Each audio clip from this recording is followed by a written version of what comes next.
காஷ்மீரில் பயங்கரவாத தாக்குதல் நடந்த பைசிரான் பள்ளத்தாக்கு பகுதியில் மத்திய உள்துறை அமைச்சர் அமித்ஷா நேரில் ஆய்வு செய்து வருகிறார்.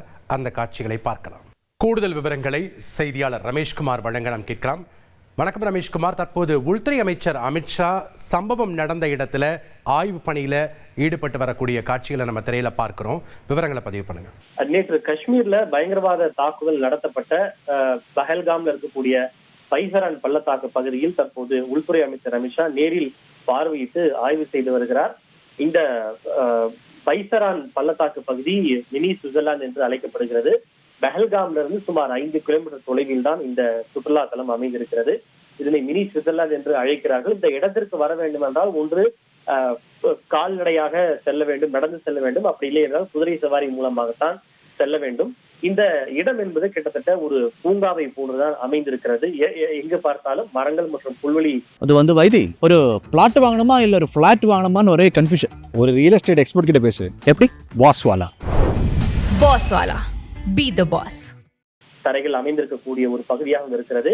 இங்கு தாக்குதல் தீவிரவாதிகள் எங்கிருந்து வந்தார்கள், எப்படி நுழைந்தார்கள், எப்படி தாக்குதல் நடத்தினார்கள் என்பது குறித்த ஒரு பார்வையை பெறுவதற்காக தற்போது அவர் அங்கு நேரில் சென்று ஆய்வு செய்து வருகிறார். உயர் பாதுகாப்பு அதிகாரிகள் இந்த தாக்குதல் சம்பவம் எப்படி நடந்தது என்பதை அவர்கள் விளக்கி வருகிறார்கள். அந்த இடத்தை சுற்றி ஏராளமான காடுகள் அமைந்திருக்கிறது. எனவே நேற்று அங்கு புகுந்த பயங்கரவாதிகள் அந்த காடு பக்கத்தில் இருந்துதான் வந்து துப்பாக்கி சூடு நடத்திவிட்டு பின்னர் காட்டின் வழியாகவே அவர்கள் மறைந்து பதுங்கி சென்றிருப்பதாக கூறப்படுகின்றது. இந்த சம்பவம் என்பது எப்படி பஞ்சாப்ல பிரிட்டிஷ் ஆட்சி காலத்துல ஜாலியன் வாலாபாக் படுகொலை நடத்தப்பட்டதோ அதுபோல இது காஷ்மீரில் நிகழ்த்தப்பட்ட ஜாலியன் வாலாபாக் படுகொலை என்று அந்த உள்ளூர் மக்களால் வர்ணிக்கப்படுகின்றது. ஏனால் கண்ணில் பட்டவர்களை எல்லாம் ஈவு இரக்கமின்றி துப்பாக்கி சூடு நடத்தி பயங்கரவாதிகள் கொலை செய்திருக்கிறார்கள்.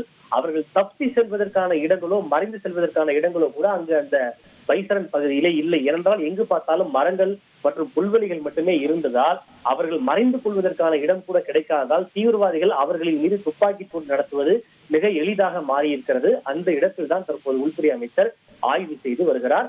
அங்கு மேலும் பாதுகாப்பு எப்படி பலப்படுத்துவது என்பது குறித்து ஆலோசிக்கப்படும் என தெரிகிறது. இந்த சம்பவத்தை தொடர்ந்து வரும் காலங்களில் அங்கு பாதுகாப்பு, ராணுவத்தினுடைய கூடுதல் துருப்புகளை ஈடுபடுத்துவது ஆகியவை குறித்து உத்தரவு பிறப்பிக்கப்படும் என்று எதிர்பார்க்கப்படுகிறது. நன்றி ரமேஷ்குமார், உங்களுடைய விவரங்களுக்கு.